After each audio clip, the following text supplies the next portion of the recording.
This is a Film Stories original podcast. Love this podcast? Support this show through the Acast supporter feature. It's up to you how much you give, and there's no regular commitment. Just hit the link in the show description to support now.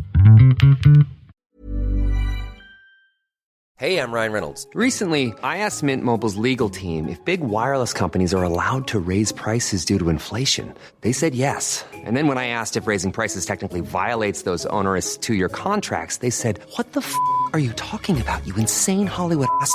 So to recap, we're cutting the price of Mint Unlimited from $30 a month to just $15 a month. Give it a try at mintmobile.com/switch. $45 upfront payment equivalent to $15 per month. New customers on first 3-month plan only. Taxes and fees extra. Speed slower above 40 gigabytes. See details. My dad works in B2B marketing. He came by my school for career day and said he was a big ROAS man. Then he told everyone how much he loved calculating his return on ad spend. My friends still laugh at me to this day. Not everyone gets B2B, but with LinkedIn, you'll be able to reach people who do. Get a $100 credit on your next ad campaign. Go to linkedin.com/results to claim your credit. That's linkedin.com/results. Terms and conditions apply. LinkedIn, the place to be, to be. Cue the fireplace and your favorite fall movie. There's nothing better than a cozy evening at home with a glass of First Leaf wine. First Leaf is a personalized wine club that delivers right to your door. Sounds magical, right?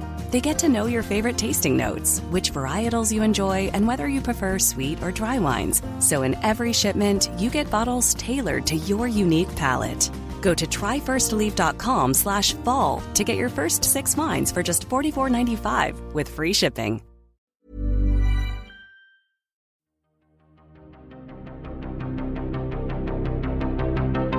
This is Writers on Film, the only podcast dedicated to books on cinema.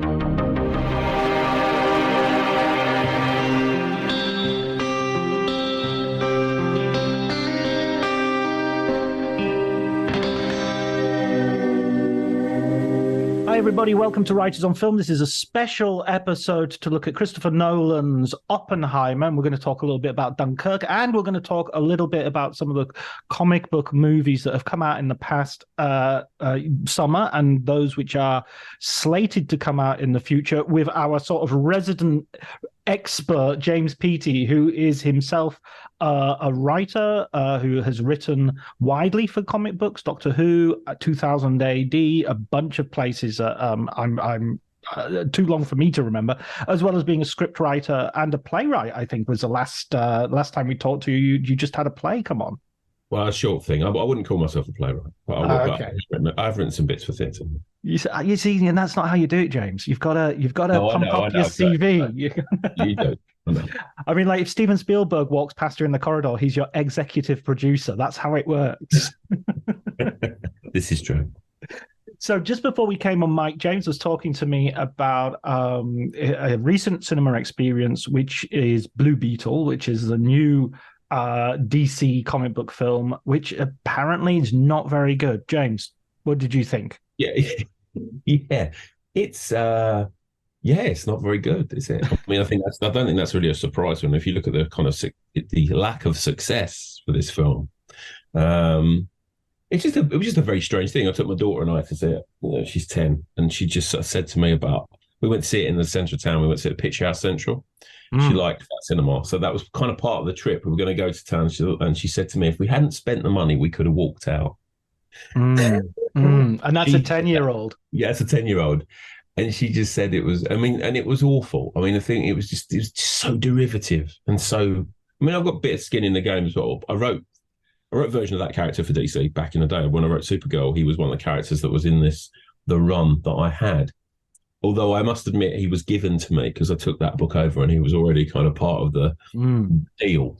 So, I know that character. I worked for DC for a number of years across the line. And so I have kind of views, but for me, it just summed up everything that was kind of wrong with the current approach to all of those properties. And if you look at it across the kind of course of the year, the massive failure of Shazam earlier in the year, which wasn't a great film, wasn't a terrible film. I didn't think it was as bad as the reviews. It was a good half hour too long, as everything is.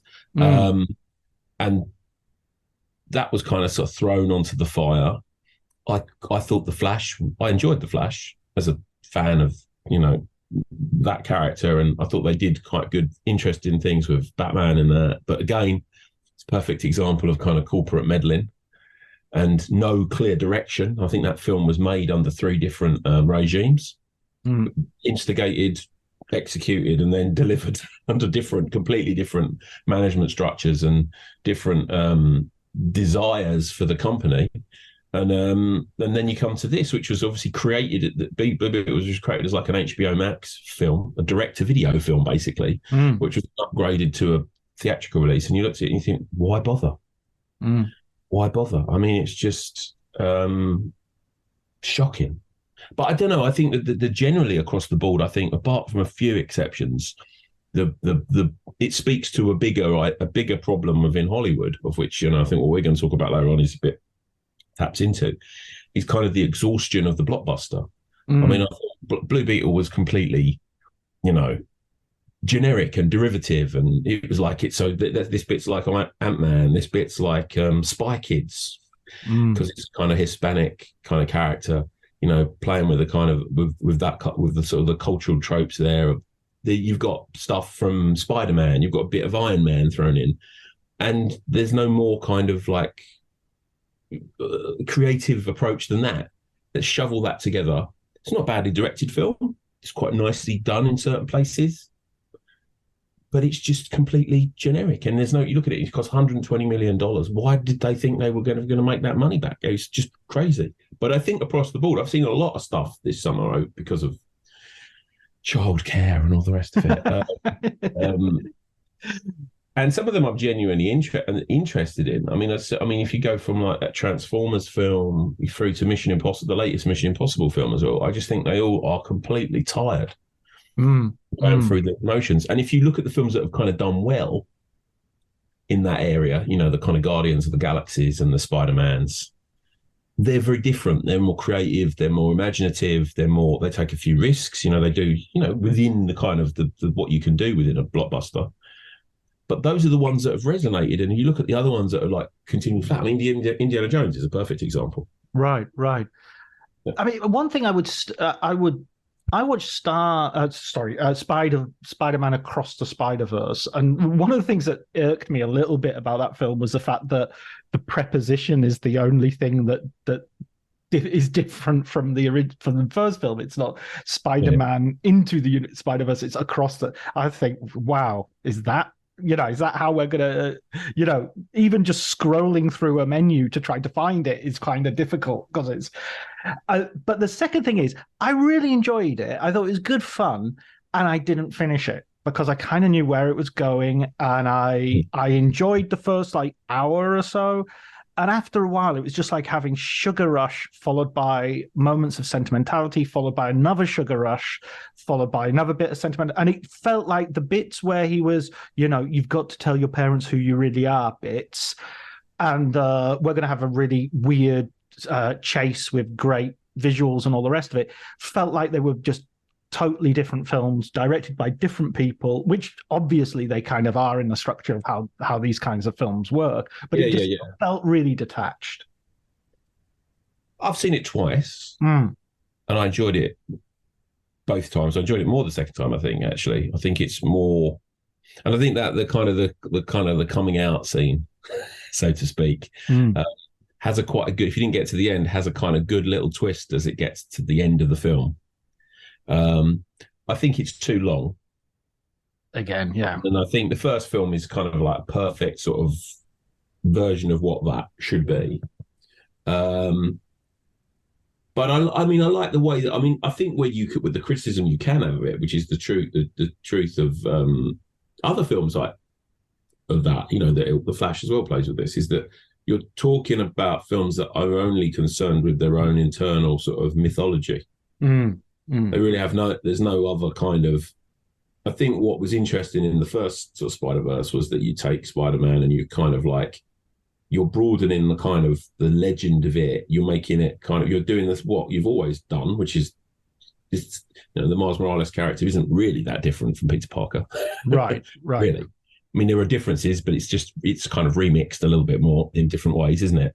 But with this, you're kind of like, you're playing the same notes, but I think there's a lot of really kind of good stuff in it and a lot of really imaginative stuff in it. And I think in terms of it sort of drilling deeper into the kind of what it's based on that mythology, with that kind of like backstory, all that kind of stuff, I think it does it really, really well. But you can't do that too often. Also, I think the trouble with a lot of properties is that they do it. I think Spider-Man is one of the few that you can do that to, because Spider-Man, like Batman, is a character that has had really lots of very different and very strong kind of interpretations artistically down the years, and in terms of cinema as well. So, there aren't many characters other than Batman I can think of where you've got three, really successful live action incarnations. You've got a really successful animated incarnation. You've got a version of the character that's really famous in kind of video games as well. So there aren't many that have that kind of 360-degree sort of like cultural footprint. Yeah, I mean, it's right up there with Sherlock Holmes and Dracula, as... Well, they kind of are. I mean, and I think in a lot of ways, if you look at the failure of the Dracula films that have come out this year too, that have tanked, haven't they? Yeah. And I wouldn't have thought that you'd get another Sherlock Holmes film out that would be particularly successful. In a way, they've supplanted those characters as they're the sort of 21st century versions in other media that have their roots in the 20th century, much like those characters are 19th century characters that then kind of dominated the 20th century media landscape. I think that's kind of where they are. Which kind of is interesting as well when you then consider a character like James Bond, who I think is a kind of very interesting inflection point in their history, where I'm not sure whether what they do next will really make much impact. I mean, it really. I think they're going to have to do something, because I've been thinking of a rewatch of Dirty Harry, the series. They're not great movies. The first one's a great movie. The second one is a really good movie, and then you're sort of really declining returns. But I'm kind of interested in the idea of looking at a character through the course of a decade and a half and just seeing how he becomes, how he changes and how the world around him is changing. And there's no sense that anybody yet has thought, hey, you know what we really need is an updated Dirty Harry. He seems to be a character who's very locked in the world that was those 2 decades. But with James Bond, he's already survived, 40, 50 years now? 60. And 60 years, you could imagine a reinvention. You could imagine him going through something quite radical, maybe getting a younger actor than is normal, but there is a huge risk in doing that. I mean, I felt that with Indiana Jones, because with the last Indiana Jones, the one before this one, there was a real sense that there was a possibility Sheila Booth was going to take over the character, take over the, we were going to get a bunch of mutt films.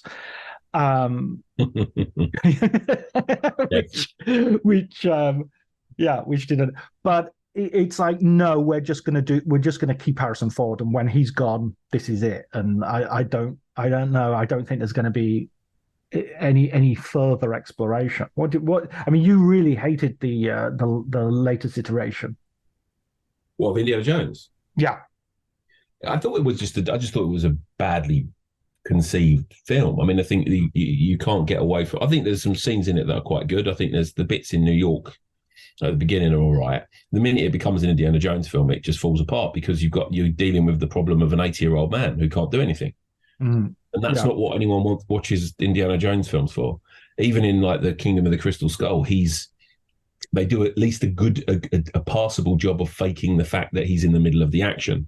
And he is still in the middle of the action for quite a lot of it. He's fighting that big Russian at the end, face to face, having a big fist fight. In that opening kind of sequence in the Area 51 in Roswell, he's like hanging off of things, and he's using his brain, and he's kind of opening shells, and there's magnetized containers and all the rest of it. And it's like, that's an Indiana Jones film. In this, you've got the kind of beginning where he kind of he's sort of a digital Indiana Jones that doesn't seem to be worried about the weight of physics. He can be hung by his neck and not die. in the first 5 seconds.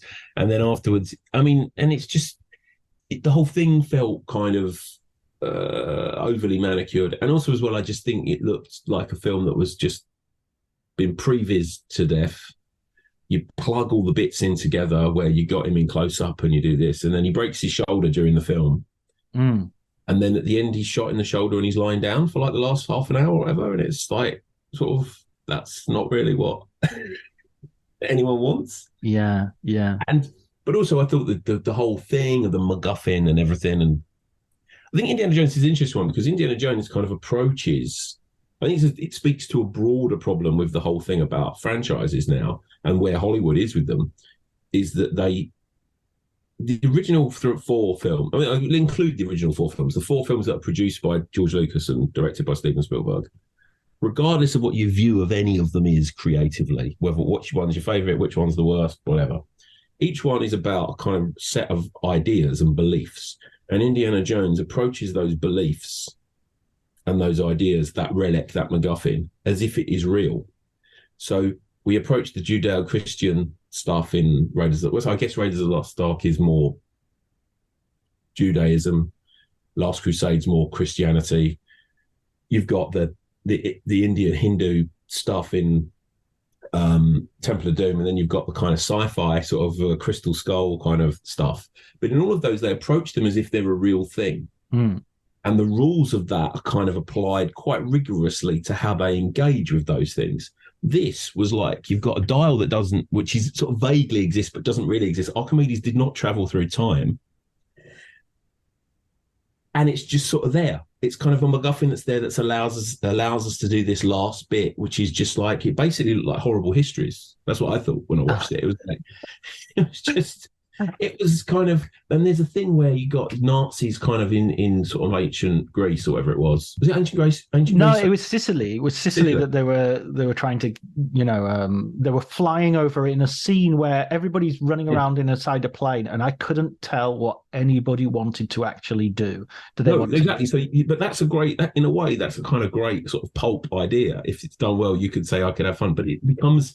But it's a bit Iron Sky. It's not Indiana Jones. Yes. Iron Sky is a brilliant. I didn't think of that at the time, but that's an absolutely perfect example. But that's kind of like, it's a kind of fundamental misunderstanding in a way of Indiana Jones, because I think what you've got there is you've got a film that plays to the actor's idea of what the character is, but the actual creative people are no longer part of the equation. Yeah. So what makes Harrison happy? Well, he gets to do some scenes with Indy where he's an old man, and there's some okay moments with that, but that's not an Indiana Jones film. So I think with that, you're then playing on the wrong. It's very much like the Star Wars sequels. They take all. They don't really understand what they're making. They know they've got a brand that they can sell. I mean, if anything, I think the post original trilogy, I mean, even the prequels are not, in retrospect, are not bad. Just in the way Kingdom of Crystal Skull, I'm more willing to say there's a quartet of films that are more or less the same, even though different quality, obviously, but live in the same world. After I saw the 5th one, yeah, definitely. But what was the films that we were talking about that I've just had a brain freeze? Star Wars, yeah. When I saw Tatooine and I saw Luke, he's a farmhand. He's relatable. He could be dropped out of a Larry McMurtry novel. He could be in the Last Picture Show. He's going to the local town, which is miles away from his farm. All of those things this is a place where nothing happens. If you read the Alan Dean Foster novelization, he's watching the space battle through his binoculars up in the upper atmosphere. And, beyond the upper atmosphere, out in space. Everything that's come after that, including the cartoons and the TV series and the J.J. Abrams reboot, everything that comes after that is telling you that Tatooine is like practically the center of the universe, where everything is happening all the time. Obi-Wan Kenobi doesn't live in a hut where he's been retired for 40, 50 years. He's been having adventures and then popping back to the hut. And that's just like, that completely spoils the idea of the original film. You've polluted that atmosphere. Yeah, no, I mean, I don't have a problem with the Obi-Wan thing. By that point, it's like, well, everyone else is having a go. Yeah, it's almost like a doff of the cap to the actor, as you say. It's all like, let's give Ewan something to do. Yeah, exactly. I mean, it's fine. I quite enjoyed Obi-Wan Kenobi. I'm not saying it's the best thing I've ever seen. Far from it. And it obviously does completely contradict so many things in Star Wars. But I kind of think that that's kind of closer to Star Wars than some of the other things. I mean, I think because he's a character that is absolutely rooted in the kind of the Star Wars story. I think the trouble you have with Star Wars isn't really a universe. It's a story about Luke Skywalker and ultimately Darth Vader and some of these other kind of ancillary characters. And the universe is just, it's not very well sketched and not very well defined. And when you try to then kind of expand it into different areas, it doesn't really work. Yeah. It's not like Star Trek. Star Trek's a much better, kind of much more rigorously kind of like the canvas of that is already broad, and it's not based around those kind of central characters. I mean, what the thing I think with the prequel films that does work with them is the fact that you're still dealing with those kind of core characters. It's the story of Darth Vader. It's the story of Obi-Wan Kenobi. Whether it's the story you wanted them to tell in the way you wanted it told is, that's a different discussion. But it's very much drawn from that. It's kind of, they stack up. They're about something. Whether you like them or not is not the point. That's a subjective response. But if you look at it objectively, there's a clear and coherent thing within all of that. There's a clear and coherent thing within the kind of original films. There's a clear and coherent thing within those original Indiana Jones films. But when you get to there's nothing in those new Star Wars films the only one that I think that works is Rogue One. And even that, I don't think works as well as people say. I think it works okay in the second half because there's some stakes that we know are up for grabs, and it does the best space battle since Return of the Jedi. But the first half of the film is a choppy mess. Yeah. And it gets better when Darth Vader appears. Yeah, and I think at that point the bar had been lowered to the extent that we were quite happy to receive a moderately good film as a great film. And I think that ending does cover a lot of sins. Yeah, it's good. I mean, and I think that the action in that works well. It's got this kind of sense of it. It's got also there's a thing in that with the kind of I think the thing with it is the what's the kind of ethical and moral kind of thing that's driving the story, and in that they've got to get the plans because they want to fight rebellion. They're doing this, so there's the sacrifice is kind of for something that kind of you can't tell me what the stakes are in this the J.J. Abrams, Rian Johnson, J.J. Abrams trilogy. I mean, we see a planet get destroyed, but what planet is it? Who's on there? How does this universe work? Who's the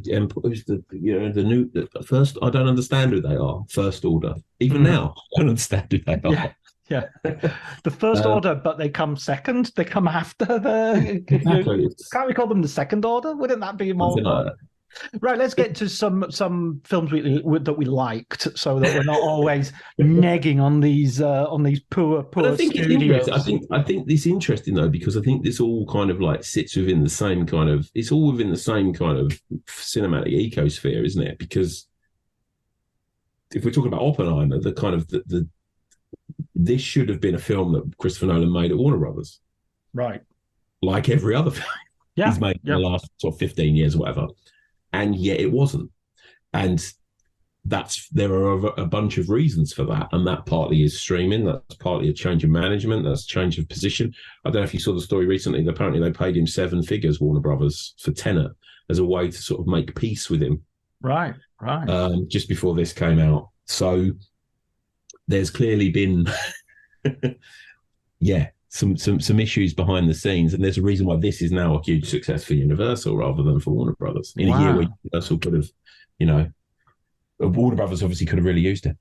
Yeah, absolutely. I mean, to put this in context, I went to see this in Italy. I saw it in Italian, but my Italian's great, and that obviously meant because of the dubbing, I didn't have any issues with the dialogue. Although the dubbing does tend to very much attempt to very much replicate the original sound design, and they're very good at it. A voice on the radio sounds like a voice on the radio. It doesn't sound like a. The cinema was full on a Wednesday night in the summer in Italy. and that is it's open, isn't it? It's the first night, and nobody goes to the cinema in Italy in the summer because everybody's at the sea, everybody's in August, everybody's out of town. They're not in, and the cinema's full. And I've never seen that. Usually a Christopher Nolan film would come out in September, October. Even if it's come out everywhere else in July, it would come out in September, October, because that's when the cinemas are open and people are going back to see films. The cinema was full, and you just got this feeling that people were absolutely engaged in it, right? Fully. Personally, I just thought it was a masterpiece. I got halfway through and I had a couple of moments where I was thinking, I'm not sure that I like the way this is going. And then I think the film itself sort of turns around and answers those questions very effectively and is very slippy in the way it does that. And I think some of the criticisms I've heard lodged against this movie are kind of invited by the movie and then answered by the movie. I find it's like people have watched half the film or have formed their opinion before they've gone to see it and not actually been watching necessarily. What was your take on it, James? What on the first one? I've seen it twice. Right. Okay. I'm going to definitely go and see it again on the big screen. No doubt about it. First impressions. Well, when I saw it, I thought this is probably his best film. Right. What was your previous best film by him, by the way? That's always an interesting starting point. I don't know. I mean, that's an interesting one, isn't it? He's like Kubrick, I think, in the sense that it's very difficult to put your finger up because he does different things very well, Yes. No, that's right. That's a hard one. It's a difficult one. I mean, I should say Memento. I don't know that I love Memento as a movie. I'd say The Prestige, maybe. But would it be The Dark Knight? Could it be Inception? I'm not sure. I mean, I'm a big fan of his films, full stop. I think I would say one of the great pleasures of my adult life has been watching him make films over a number of years. I mean, remember Philip French in a review reading that, saying that one of the great pleasures of his late life was seeing the films of Pixar, obviously the early 15, 20 years of it, and Christopher Nolan. And obviously he's got kind of wrote one of the big reviews to follow him, wasn't he, right at the start? I mean, I think in terms of his popular films, I think his Batman films are phenomenal. I don't think they'll never be, I don't think, surpassed with that character. That will be the high point. Because I think they're about something. They're about many things. They're very entertaining. They're great thrillers. They're great action movies. And they're great pieces of filmmaking as well. So there's a Paul Thomas Anderson quote, isn't there, where he said they're the highest form of commerce meeting the highest form of art. Cinematic art. And I think that's probably correct. And I think, I mean, I was lucky enough. I did some of the comic stuff for The Dark Knight so it would have been 2007. And I read the script of The Dark Knight probably 9 months before it came out. And I've never been in that position where you go in and read the movie. And I had to do some stuff based around it. I had to adapt some bits, blah, blah, blah. Long story short, anyway, then the film comes out and you see it sort of 9 months later at the sort of press screening, and everybody's kind of standing there cheering. I've never seen that at a press screening. Everybody's standing cheering at the end. And it living up to expectations. But also I remember reading it at the time thinking, this is great. I was quite agnostic about Batman Begins, I have to say, when I first saw it, because I've been a huge kind of comic fan. It wasn't really made for me. Another thing, all the things that people found surprising, maybe in the kind of the movie-going audience, were not really interesting to me. I'd seen those stories done before. I'd read the Denny O'Neil stuff. I'd seen the Neil Adams stuff. I'd seen the Frank Miller stuff. But I think The Dark Knight did something really kind of different. But reading it on the page, it was kind of like a bit of a whoa. It starts off, it's like a bit like what you were saying with Oppenheimer. It goes off on when you think, well, maybe there's some issues, and then it flips it round and solves those issues and answers those issues and goes into something that's very, very different and very bold. So I think those films are terrific. I think what he did with Inception is terrific. I think Interstellar is very, very underrated. Yeah, I agree. I think what I think from this is not so much what's my favorite, is that I think this is the culmination of the thing he's been working on since he finished the Batman movies. That's my feeling, is that there's, with the beginning of Interstellar, he moved to working with Hoyt van Hoytema.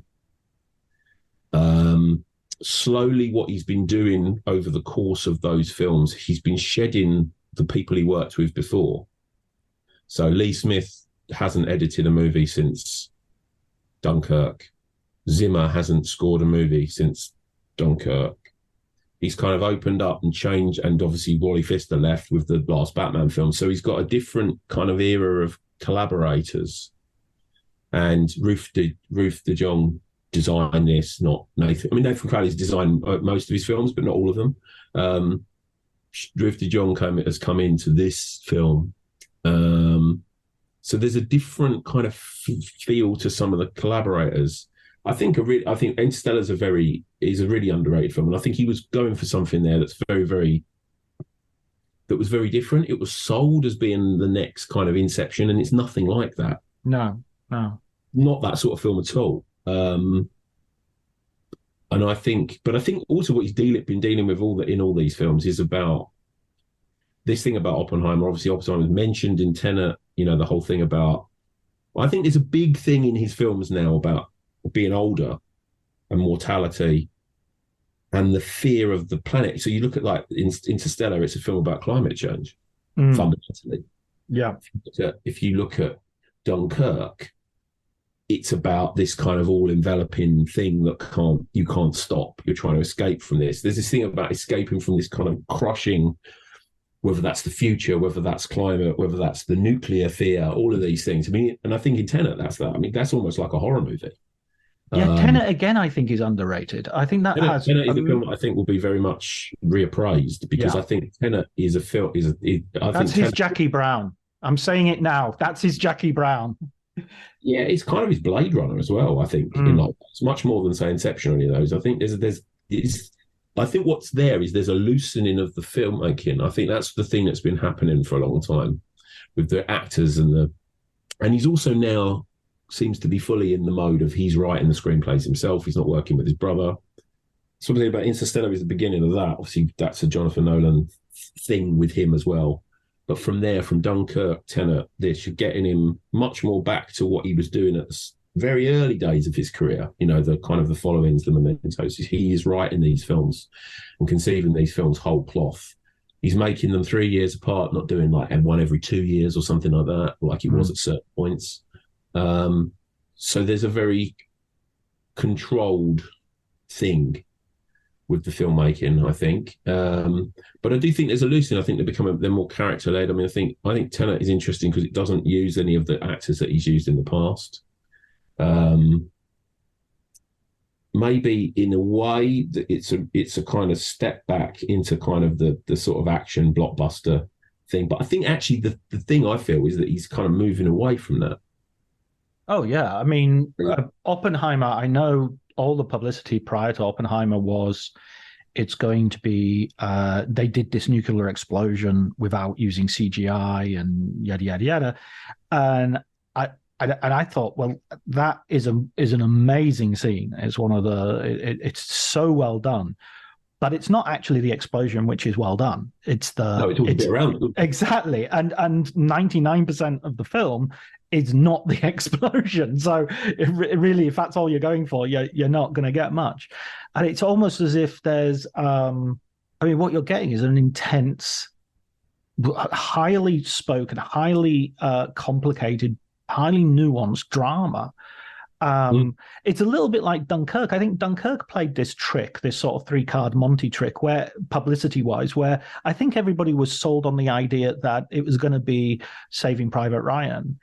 And it was sort of like aggressively bloodless. You know, it's like there's no blood in that film, and yet it's almost like a throwdown of a gauntlet to retrospectively to Spielberg, saying I can make just as tense a movie about the Second World War and not nobody gets their face blown off, and violence happens, but it's the violence of drowning, it's the violence of all these other things, it's the violence of the bullets that don't hit you.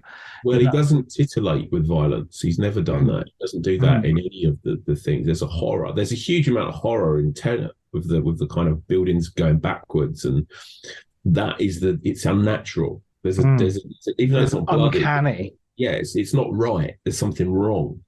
And there's seen it. I mean, I watched Dunkirk last night, actually, in preparation for this, mainly because it's 100 minutes. So it's easy to watch. I hadn't seen it in a couple of years. And what struck me about it is obviously it's hugely tense, and the lurching horror of it. And there is very little blood. And there's very little overt violence. It's kind of like implied violence, a lot of it. I mean, and obviously there are moments when that hits. And it's very, as the mechanics of like Wages of Fear and, Hitchcock and, some Friedkin's films, as well, God rest him. There's an element of that very strongly played in that. But what I thought was interesting in that is that it's really kind of mad in terms of the structure. That you've got the day, the week, the hour sort of like playing, and then all collapsing. So it's very Rashomon in that sense. But it's also very, there's like dramas nested within the drama. You've got the story with the Tommies on the sea and the kind of stuff with the Frenchman inside who gets left behind and drowned in the thing and doesn't get away, does he? Yeah. And then you've got all the stuff with Tom Hardy stuff in the plane, but then you've also got all the stuff with Mark Rylance and Cillian Murphy and Barry Keoghan on the boat, which is brilliant. Yeah. Brilliantly done. And I think also the coda when they come back at the end. And then obviously you got Branagh and all that doing their kind of little stuff on the pier. What do you see? Home. Branagh in small doses is brilliant. Yeah, he's used very well in Christopher Nolan's films. I think he's better when he's not directed by himself. He's a terrible actor when he's directed by himself. Yeah, absolutely. He's a brilliant actor when he's used properly. But then I think it's all kind of this, and then that whole kind of like sort of coming home stuff. I do think with Dunkirk was brilliant, though. It is the only film that manages to be a Christopher Nolan Allo crossover. Say again. It's a Christopher Nolan Allo crossover. Oh, who's the actor? Who is it? Well, his aunt is Helga. Of course, yes. He's married to his uncle, Jonathan Nolan, who's at the end, who's in Batman Begins and all the other Batman films. But he's at the end. She's on the boat at one point. She's one of the nurses getting them all towards the end of the film. There you go. Beautiful. And if you read the screenplay of Dunkirk, there's an interview. It took back and forth between the two brothers talking about it. And then they tell a story about Auntie Kim being in the show of Hello, Hello, and a German guest coming around as someone dressed in an SS costume knocks on the door to say, "Is Kim there? We need to take her for the rehearsal," or something like that. Truly one of the best anecdotes I've ever seen. What a world he lives in. What a world he's come from. Totally bizarre, but kind of brilliant as well at the same time. And they address the Hello, Hello thing in that interview, which I think is really great as well. Just one second. I'm just going to pause it.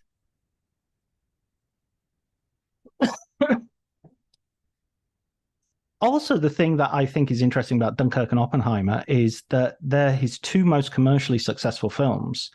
And yet it could be argued that they're his two sort of least obviously commercially attractive. You have DiCaprio in Inception, you have the Batman films being massive, franchise movies, you have even something like Insomnia is, it's Al Pacino, it's Robin Williams, star power. And in these films, you don't have any. I got a bit of people came back at me for saying there's no real star power in Oppenheimer, but I don't see there is. Florence Pugh is not opening any movies. No one's saying. She's a great actress. I love her to bits. But she's got a bit part. It's not. And Cillian Murphy likewise is no one's. Look at him in Dunkirk. He's playing a small role in a thing, and now he's leading a Christopher Nolan movie. I don't see. What do you think? Well, I think that's the role. I think Stardom's different, isn't it? I mean, I think you'd have to say. I mean, Robert Downey Jr. I think carries a certain amount of weight, but does he open a film outside of being Iron Man or Sherlock Holmes? I mean, the Sherlock Holmes films was years ago, so outside of being Iron Man, nothing he's done has really made it huge. But he does give you. I think that he was. There's clever. an accumulative thing, I think, of having so many people. That's true. Yeah. And Matt Damon. So I think there is a collective star power, but it's a collective star power. It's not individual. It's not based around. I mean, Cillian Murphy is a different kettle of fish because he's really a character actor. I mean, I guess he's kind of like his status is different now as a result of Peaky Blinders. Yeah. Or whether that doesn't necessarily translate into opening a giant movie. But I think you've got that accumulation of acting power throughout the kind of cast, which is very attractive. And I think this writers, the actors' strike is obviously a very good example of this. I mean, June being moved as a result of that, just announced today. I think Oppenheimer was able to really kind of leverage all that stuff just before the strike. They did the red carpet, then the strike was called, and they left, didn't they?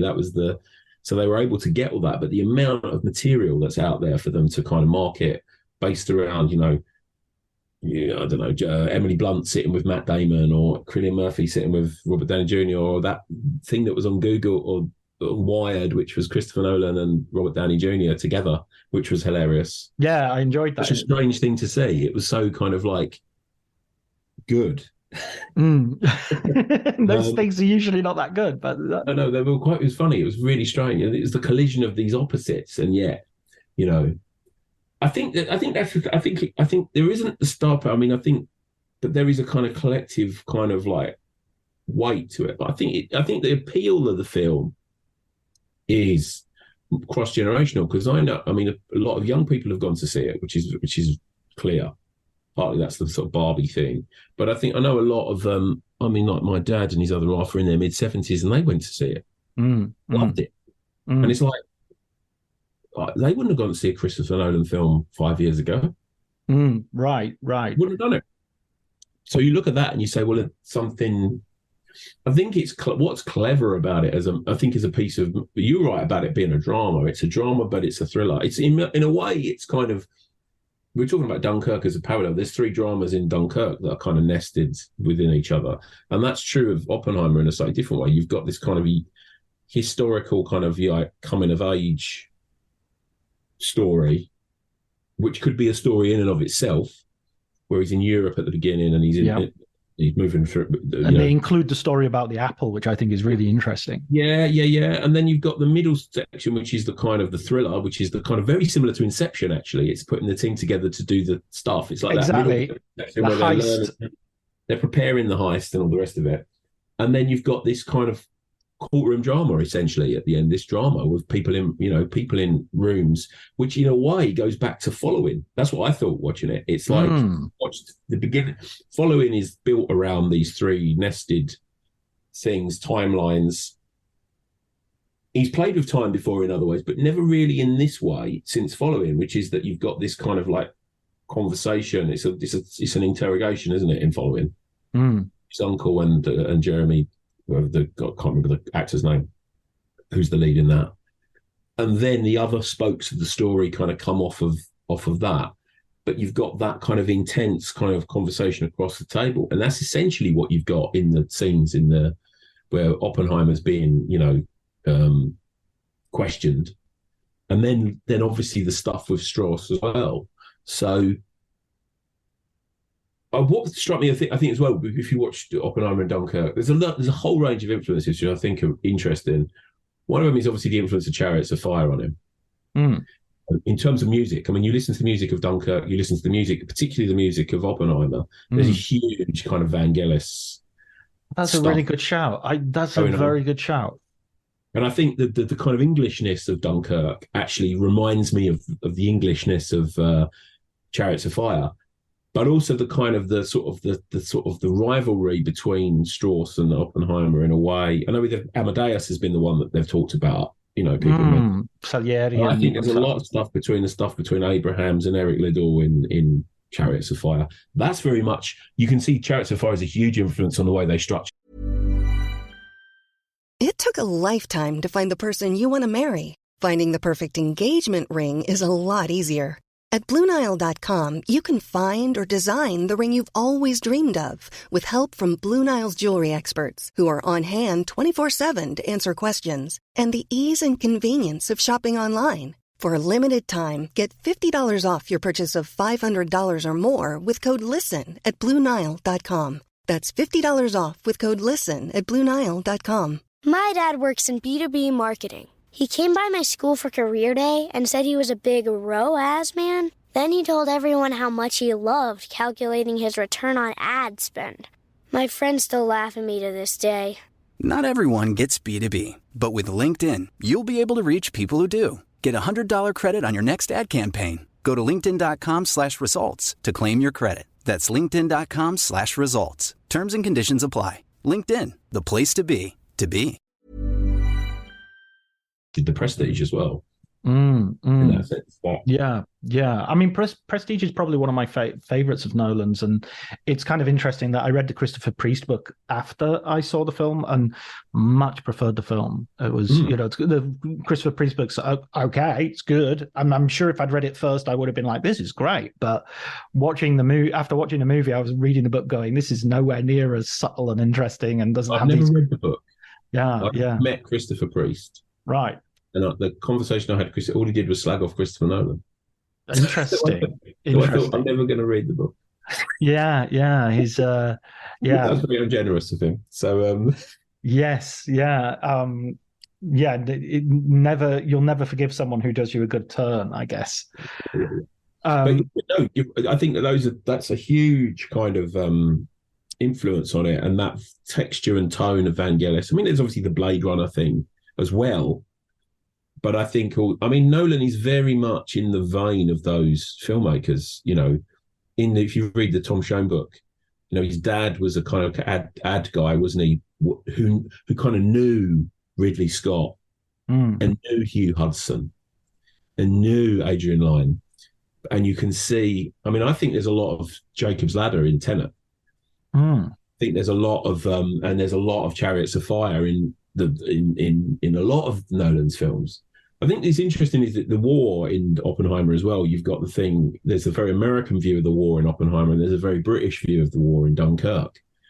And I kind of feel you look at his sympathies, while he's the kind of half American, half British, but the British bit of him is really kind of powerful. And really comes through. That's the thing that gets me in Tenet, is that you could be watching scenes in that could be drawn from when he was doing Following, all the scenes of the little kind of back streets in London.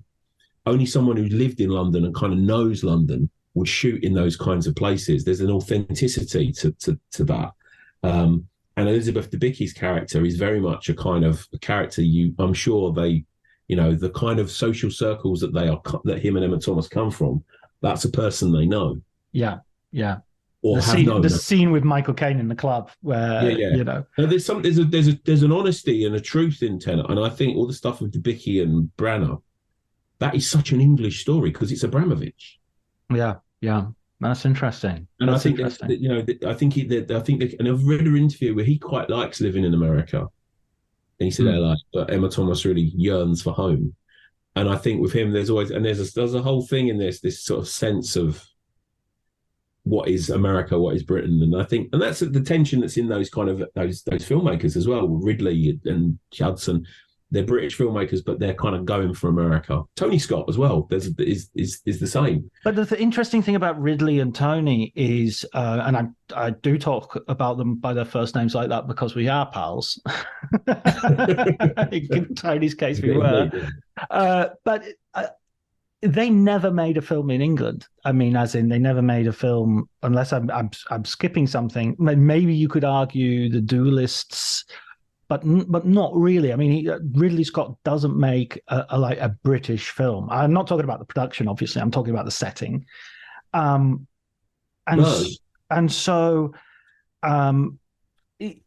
Whereas Nolan sort of, even when he makes Batman, Batman lives in an English country house. That's supposed to be upstate New York. Yeah, but I think that's because I think Ridley Scott and Tony Scott are northern. The class thing is different. Yeah. think that their classicism is about. I think they could not have become who they were. I mean, they did in advertising, but that there's a kind of on your uppers kind of northern kind of striver element to them. I'm not knocking that. I think that's what gives the two of them a lot of the energy and power of their films and what drives them.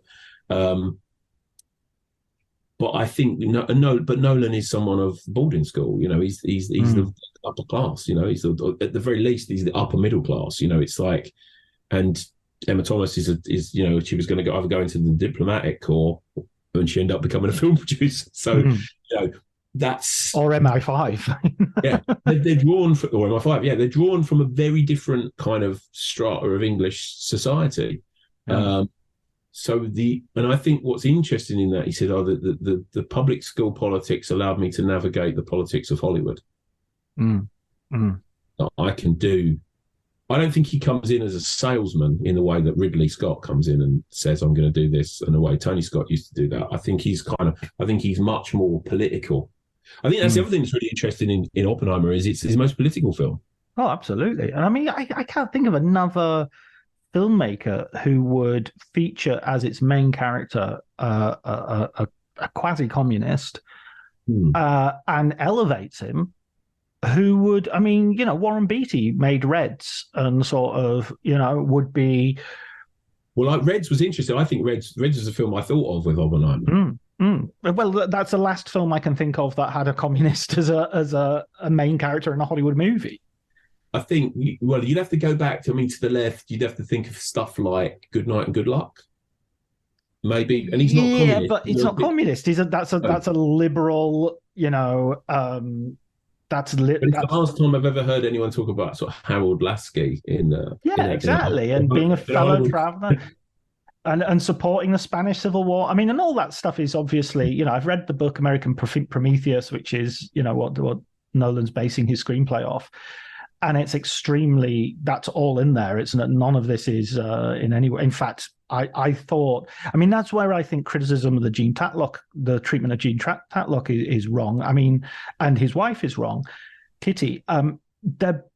Those characters are kind of who those people were. That's not him sort of reducing them to types or this, that, or the other. In fact, I thought in both those cases, because of the quality of the actresses involved, they were really rich, deep characters. I didn't see, other people had said, oh, you know, the first time a woman speaks is 20 minutes into the film, and then the next scene she's having a sex scene. I just thought, well, Jesus Christ, the fact that you're counting the minutes and you're doing a sort of Bechdel test on it is a very narrow way of approaching cinema, I think.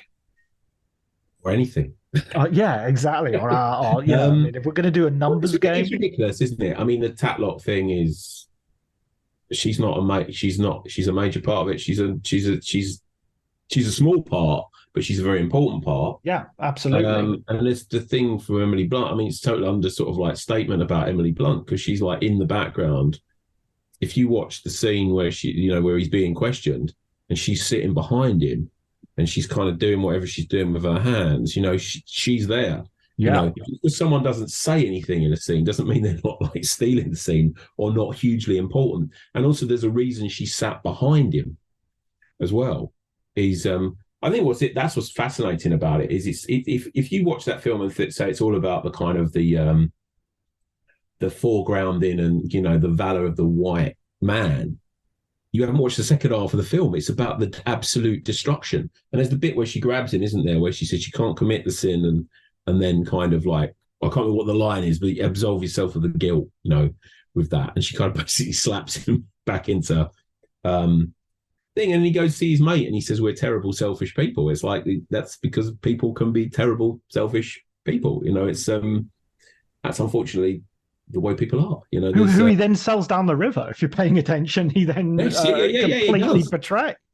And I love the fact that in many ways that role that Emily Blunt has as Kitty is set up to be, in the worst version of this film, would be the supportive wife who says, when you've done this, Robert, come back to your family. But instead is a woman who drinks way too much and doesn't like her children, and has no maternal feelings and thinks, I can't, I've been with him all day. You handle it. Every time you see the babies, they're screaming, And it doesn't set up a dichotomy of domestic bliss that you're sacrificing versus the world of work, which is more active and interesting to you and more morally complex. It's just like, no, you're not going to get any. He was not. He was friends to animals and small children. That's not going to come in like it would, as I say, in a worse film. Well, brilliance goes a long way, but there's a great line, isn't it? It's the line later on where he said it's about a third of the way through, not even a third of the way through. It's in the opening part of the film where he talks about, the what is it that when they're black, we talk about black holes, and it's like the gravity pulls all the light in as it's dying, like a dead star or a dying star or whatever. And that's the film, because the second half of the film is he's the dying star after the explosion, and that's why the second half of the film's in black and white. It's like, I've never seen that, not seen anyone mention that at all. That's like really interesting, woven into the fabric of the whole thing is that what you've got is a story about a human life. And I think that's one of the things that's really kind of powerful and moving about the film. It's, it's about this kind of fire of intelligence. I mean, it's mythical as well. I mean, that's why it's called American Prometheus. I mean, I wonder if Ridley Scott hadn't made Prometheus, whether he'd have called it Prometheus. Yeah, because it even has the title explained at the beginning, even though it's not. It would. I think you're absolutely right. I think it would definitely be called Prometheus without that, or American Prometheus, like the book.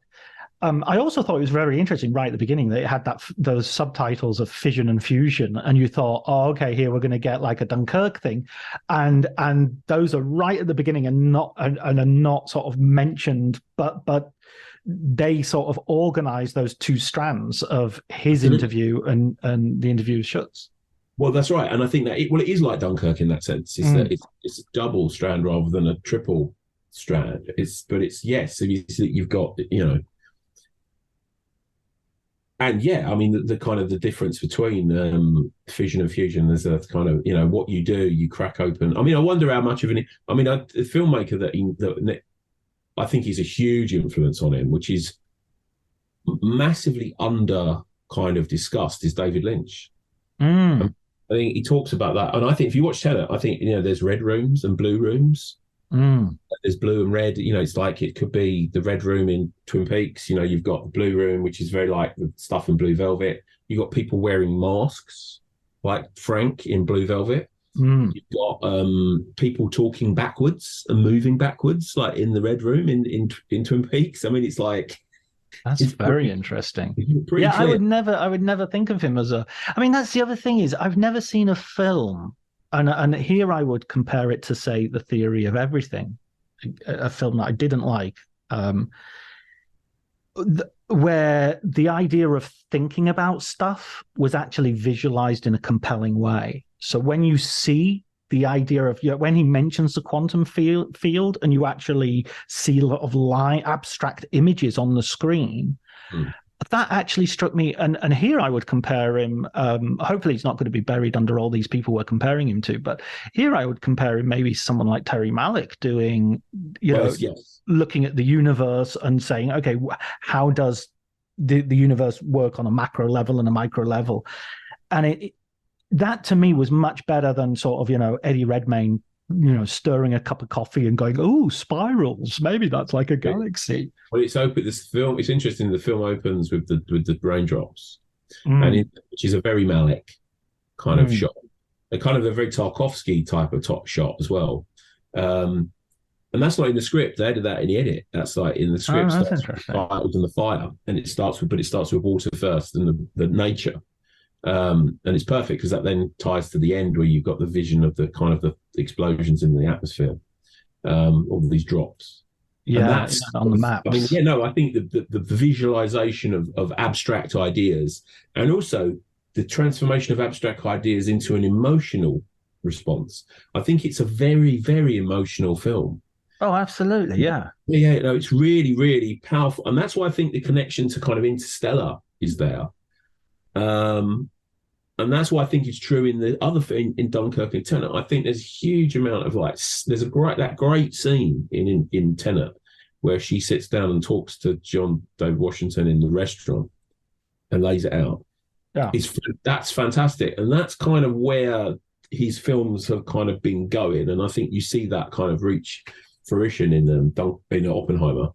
But to go back to what we said about Malick, I think Malick is right. I mean, if you go back to Interstellar, the kind of the collapse of the natural environment, all the dust clouds. Yes, there's a bit of Stalker in there as well, but you know, there's a lot of Tarkovsky in the way Malick approaches nature. Yeah, absolutely, yeah. But I think also there's a tradition of filmmaking that's there with Terry Malick, that's there in David Lynch, and that is in people like Jack Fisk, the production designer, right? And his assistant was Ruth de Jong, who designed Oppenheimer, and she designed with Fisk There Will Be Blood, which is the other film I think which has got all the stuff in Los Alamos. I think reminds me of that. Yeah, the sense of a community being built up, an industry coming from nowhere, and these tensions. In that, it's kind of capitalism and religion. In this, it's kind of the military and science kind of like smashing together. The military-industrial complex, you know, which is built and also on... Ruth de Jong was the production designer on Twin Peaks. Oh man! And you look at the episode 8 with the kind of the explosion. No, exactly. Yeah, episode. Someone put that in. But also, his kind of abstract kind of the imagery. It was make me think of when you go into that, which Lynch did. That kind of Stan Brakhage. I mean, Lynch goes much more into the kind of Stan Brakhage kind of experimental kind of look of all that stuff. But there's a lot of that in this, and I think I think he's a huge influence on him, and I think in his use of sound and in use of music, and I think I think that but I do think there's been a big change in the films with the change in editorial. I think the fact Jennifer Lame is editing the films, you can feel they're different. They're like coiled springs, I think, with the Lee Smith films. I think this was one of the best edited films I've seen in a long time. I mean, it was so complicated and it was so seamless. I wasn't for a second confused. I was totally into it. And to the point that I wasn't noticing we were jumping between 20, 30 years regularly within 3 shots. I would add another thing about the David Lynch, Jack Fisk connection with Terrence Malick as well, is, you know, they're all at the AFI at the same time. Lynch and Malick are. And I would also thinking about how they're visualizing power and you know, atomic processes.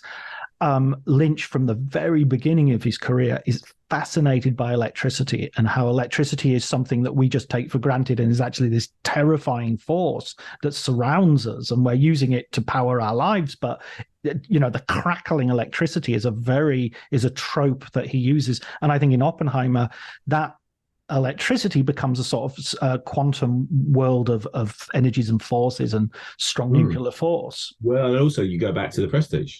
Tesla, exactly. Yeah, very, very so, good. You know, and also Bowie is in Twin Peaks. Oh, damn it! Have we ever seen Nolan and Lynch in the same room?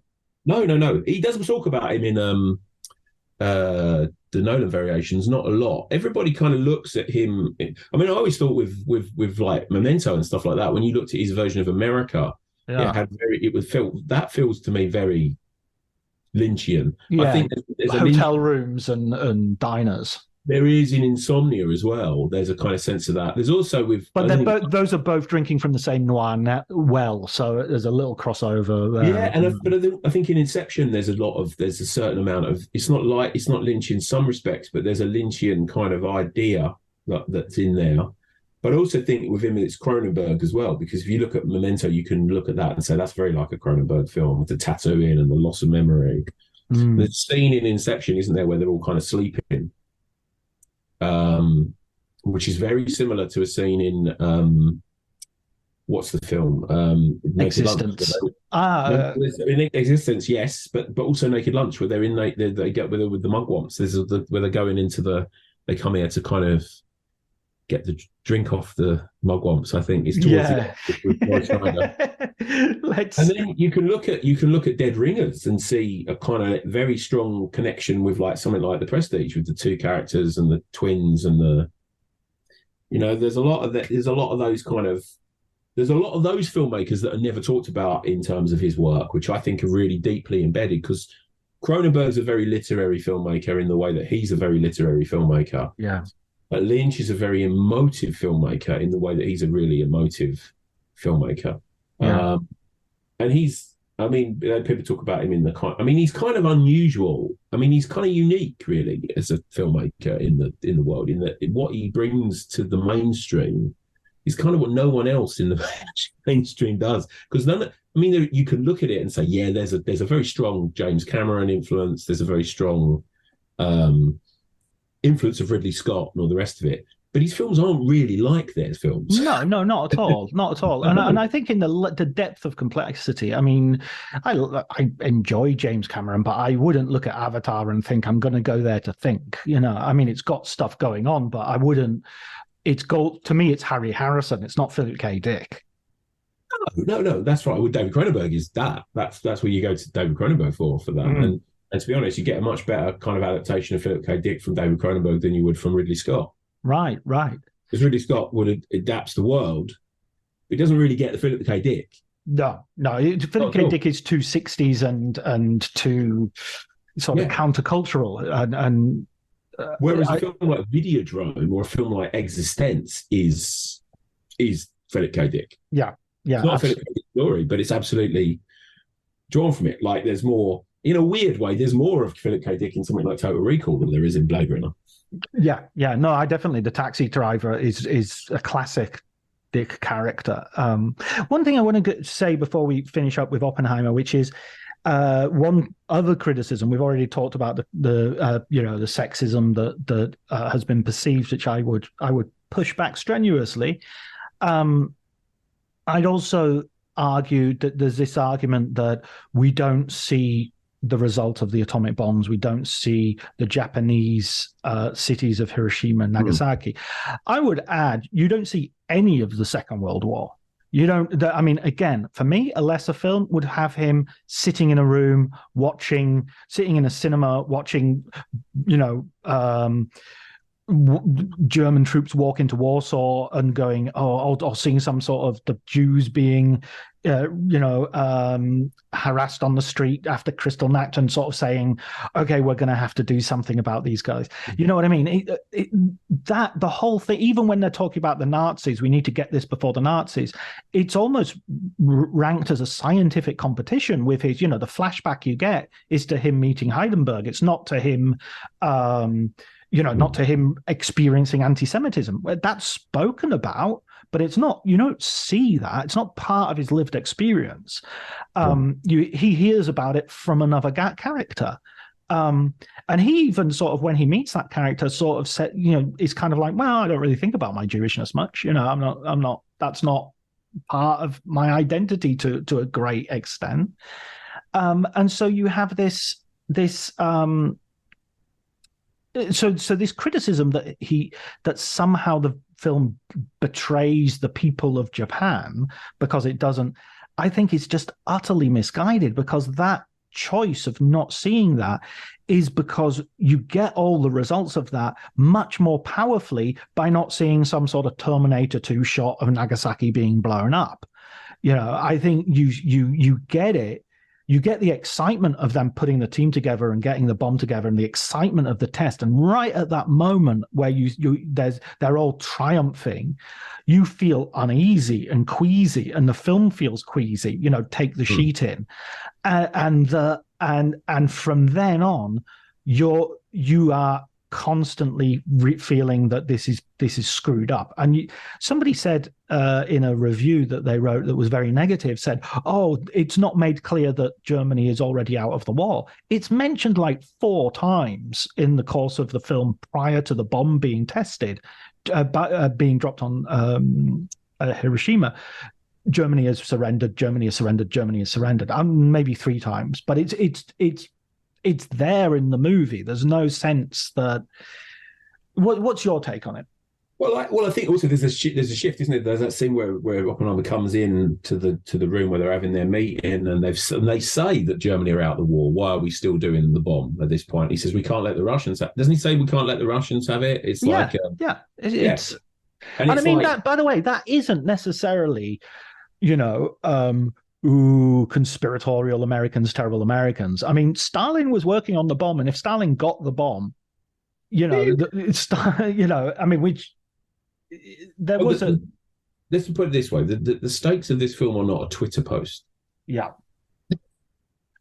I mean, people have to kind of like, and politics is about more than just, the film is about power in every single sense. Yeah. Who has power? Who leverages power? The scene that sums that up better than everything else is the bit after they've detonated the bomb, and then Groves said, and he says, "When I come to Washington," he said, "Why would you do that?"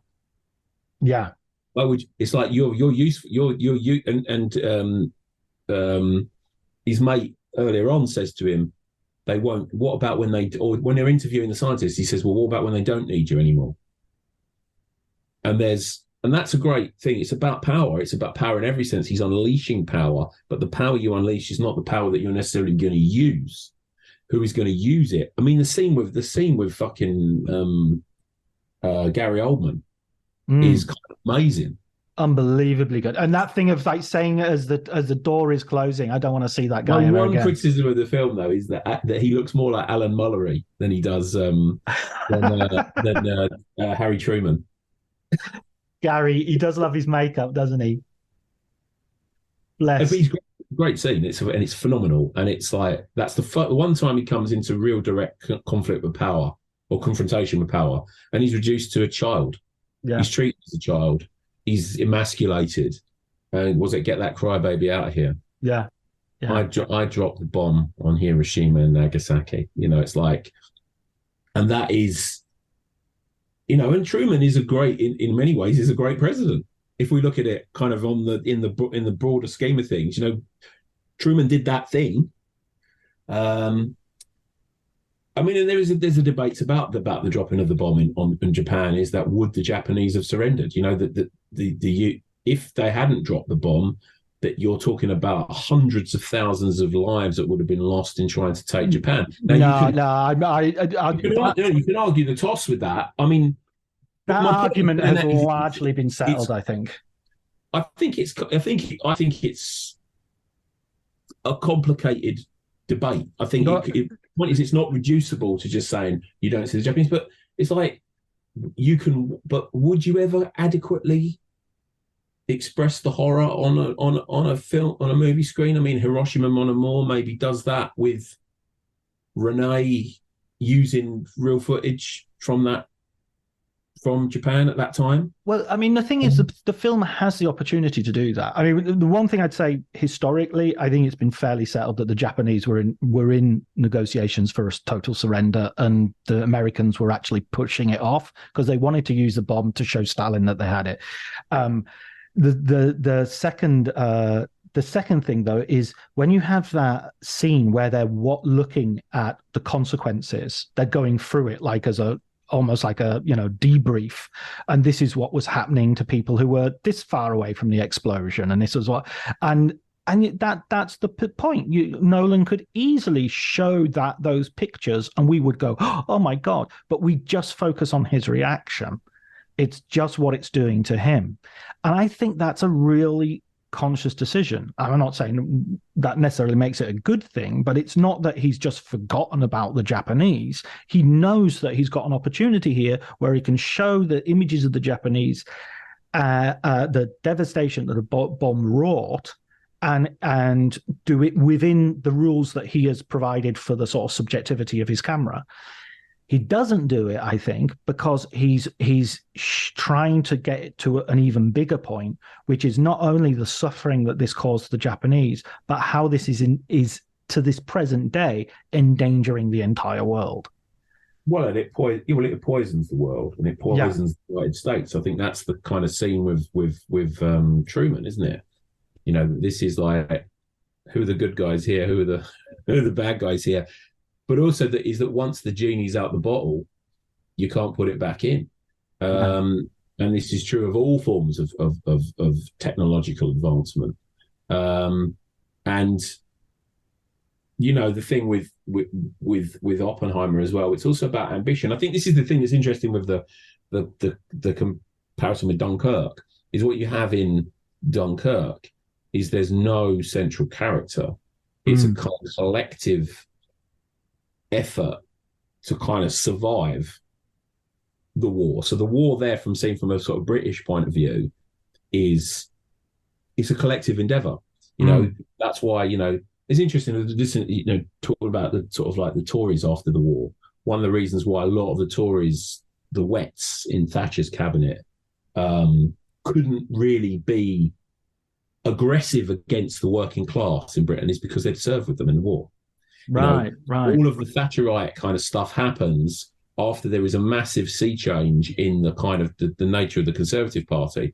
People who didn't follow the Willie Whitelaws of this world, who were like tank commanders, and those guys had been their friends and had died alongside them.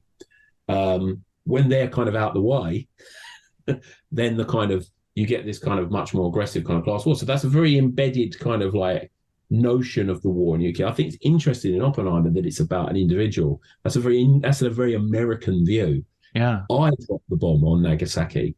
It's the kind of the focus on the individual, the focus on the great man kind of idea. And in many ways, what the film is really clever at doing is undercutting that. Yes, exactly. Yes, it's kind of really it's totally not the opposite of like American triumphalism. It's totally the opposite of that. And it's like what you know what Einstein says to him at the end, you know, whatever, in that little scene, you know, they gave me my little kind of award, and it's there for them, not for you. And it's kind of yeah.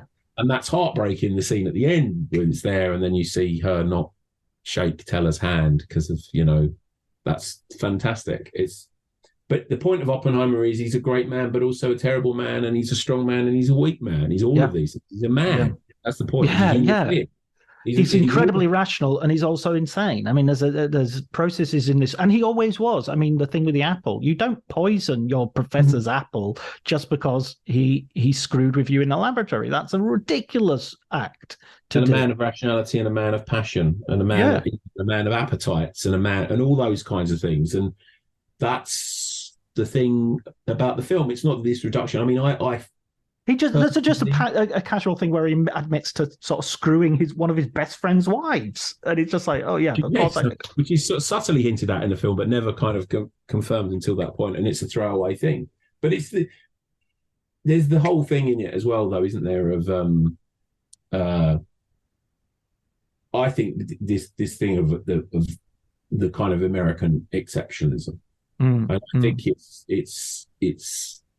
Totally. I mean, one of the things I don't like about Saving Private Ryan, and I don't like about Schindler's List, is that you reduce these horrors to a sort of like a melodrama. And I think it's famously that thing that Kubrick said about the Schindler's List, isn't it? That only Stephen could turn the greatest failure in human history into a success story. Yeah, a feel good movie, you know. It's like.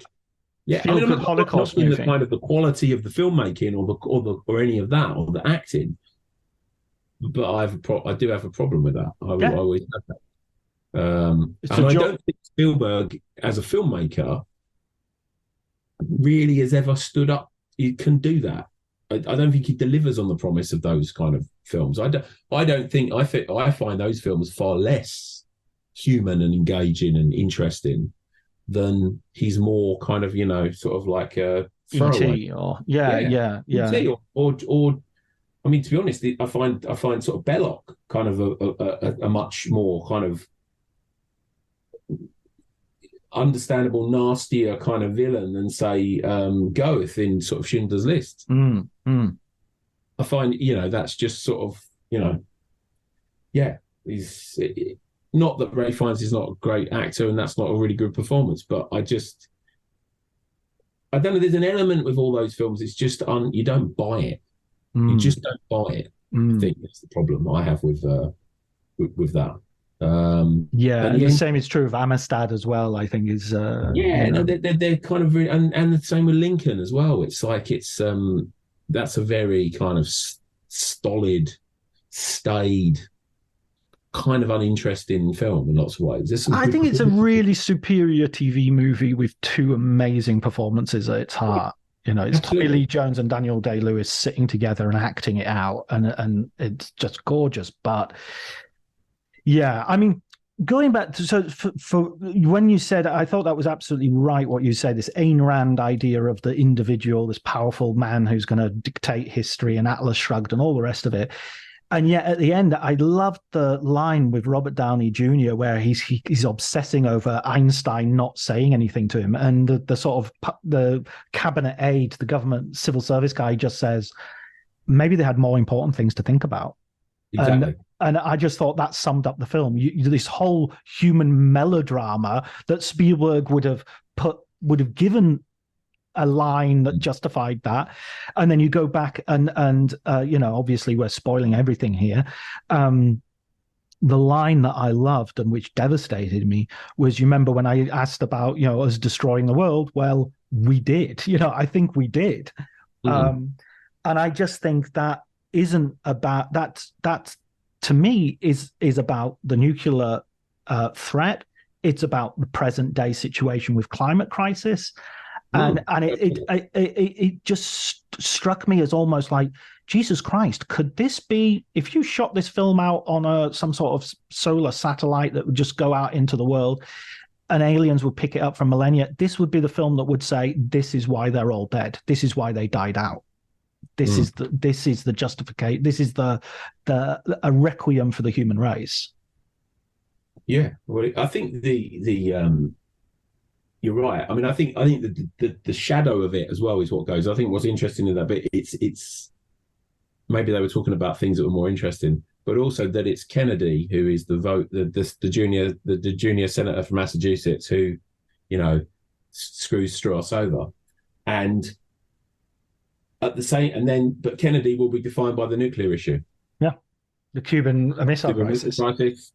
Yep, it will be, and that will kind of like. And the war on communism, all these things kind of like, it doesn't end. These things continue. These things kind of continue to metastasize within the American body politic as time goes on. I kind of think I really like Strauss in the film. I think there's a thing there as well about, I think there's an interesting thing there about two types of Jew as well in America. Yes. You've got the assimilated one, and Strauss can't hide the fact he's a Jew. They have that conversation about, that he's at the temple, isn't it? He goes to such and such temple in town when he's trying to kind of flatter Oppenheimer to get him to come to the Institute. And Oppenheimer treats him like an absolute piece of shit. He's like, so you can kind of understand Strauss's sort of antipathy towards Oppenheimer. And when he's in charge of the Atomic Energy Commission, you can see the point about, they're talking about with the Russians, they're talking about, he ran a leaky ship and the Russians got this information. So Strauss is not a villain in the same way. No, not at all. He's an interesting character as well because of his as a politician, but also that those two kind of faces of science and politics. We talk about, science and military, but science and politics. He's a military man as well before, wasn't he, Strauss? So I think that's his background. So you've got that going on. But I also the views of simulation, I think, are really important as well. Yeah, I think that's a really good point, and I think also that last line of maybe they were talking about something more important also serves as a kind of an explanation for the Jason Clarke interrogation scenes which run throughout. That what this guy has done, he's so guilty. This little procedure in a small room that's not important either. I mean, it's played out as one of the main, are they they're gonna triumph or not? Also, as well, it's also the other thing she says, why don't you fight back? And it's because he thinks he deserves it. Exactly, yeah. He wants punishment, and the punishment isn't being given to the extent that he wishes. He'd rather this be televised and be humiliated all over the world, and it's not going to happen. And I love Jason Clarke in this. I think he does a really good job. And that thing of bringing out that moral failing, you don't deserve, the justifications you have are wrong, and I think Matt Damon's great as Groves as well. I think their relationship at the center of the film is great. But I think when he comes and speaks at the hearing is really That's a very, very moving scene without being overdone. And I just think Cillian Murphy's performance is phenomenal because it's so much of it is reaction. Yeah. Certainly in that stuff where he's kind of, you've got the main character who's kind of, you know, essentially not doing very much in that final bit. Everybody's basically raining blows. But the way he plays it is kind of like phenomenal. It's phenomenal old age makeup as well. Yeah, it's like sometimes you see that in films and it's just crap. Yeah. But he looks really wizened, and you know the cancer's going to get him very soon. The way it's done, I mean, it's just it's just. Who would have thought he would have died of cancer after all those cigarettes? Didn't he? He did, didn't he? Yeah. That's what I'm saying. He died. When his daughter killed herself, didn't she as well? Yeah, so the tragedy of it kind of like lingers through. Absolutely. Throughout. But I think also the other thing that I find interesting as well, and particularly with this, is and I think this is true. You've mentioned this. I know you're doing your book on Malik. You mentioned it before about him being viewed as Christian. I think with Nolan, that's very strong, and I think in this it's very strong. Even going from the apple, you know, you could argue the apple and the apple and the serpent. They talk about this don't raise the rock when it comes out. That idea of guilt and sin, and deliberately biting the fruit, you know, to take that, you know, knowledge, is interesting. The way it's played, that knowledge kind of takes you. It's the human story. It's the way that kind of those things are kind of framed. What is correct? Are you know, that classic idea in movies, isn't it? You're tampering with the laws of nature. You know, I'd love to see him make a horror film. That's what I'd love to see him do. Wow. And a musical. Let him. I'd love him to go through all the genres, because I think he's already done. I mean, I think that's what he did with Batman. He basically did a bit of a horror movie with Batman Begins. He did a bit of a Michael Mann crime thriller, and then I don't know what he did with Dark Knight Rises. What was that? It's kind of opera. Yeah. I think that's his most underrated film. It's a disaster movie. Yeah, that's a good call. I'll go with that.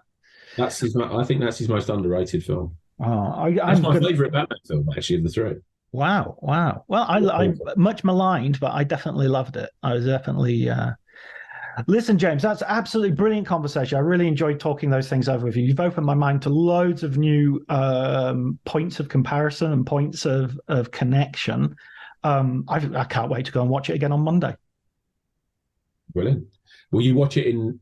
You're going to only see it in Italian, or are you? No, hopefully it'll be in English on Monday, and so I'm going to take my daughter to see it, who's a huge fan of cinema, and I think we're going to enjoy it.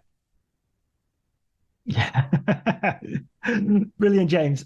Thanks so much, man. Pleasure.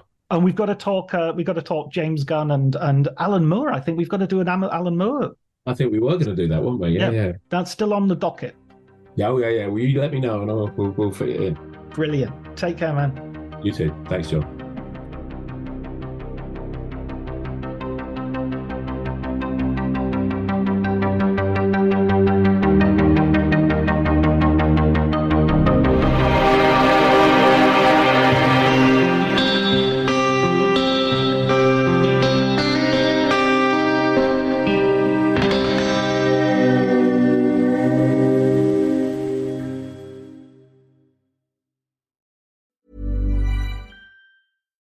Cue the fireplace and your favorite fall movie. There's nothing better than a cozy evening at home with a glass of First Leaf wine. First Leaf is a personalized wine club that delivers right to your door. Sounds magical, right? They get to know your favorite tasting notes, which varietals you enjoy, and whether you prefer sweet or dry wines. So in every shipment, you get bottles tailored to your unique palate. Go to tryfirstleaf.com/fall to get your first 6 wines for just $44.95 with free shipping.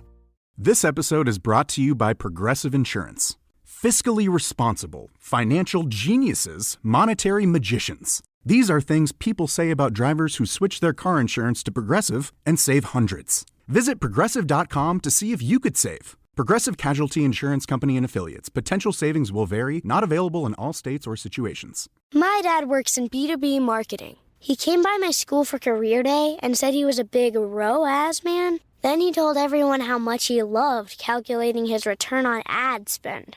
My friends still laugh at me to this day. Not everyone gets B2B, but with LinkedIn, you'll be able to reach people who do. Get a $100 credit on your next ad campaign. Go to linkedin.com/results to claim your credit. That's linkedin.com/results. Terms and conditions apply. LinkedIn, the place to be, to be.